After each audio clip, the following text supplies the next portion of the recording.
until the time is right. సరైన సమయంలో సరైన వ్యక్తిని దేవుడు అనుకూలమైన సరైన సమయంలో పంపిస్తాడనే విశ్వాసము ఉండాలి. దానికి నేను ఒకటే చెప్తాను, మీరు ఆయన నీతిని ఆయన రాజ్యాన్ని మొదట వెతుకుతే, ఆయన పాదాన్ని గట్టిగా పట్టుకుంటే, మీకు అవసరమైన వారిని, దేవుని చిత్తంలో ఉన్న వారిని దేవుడు మనకి సరైన సమయంలో పంపిస్తాడు.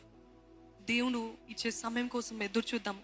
దేవుని అడిగితే దేవుడు తగిన సమయంలో బయలుపరుస్తాడు, సూచనలు ఇస్తాడు, వాగ్దానం ఇస్తాడు, అన్నీ కూడా అనుకూలపరుస్తాడు. ప్రతికూల పరిస్థితిని కూడా దేవుడు సద్దుమర్చి అనుకూలపరుస్తాడు. మీరు నమ్మాలి. I will not awake in love until the time is right.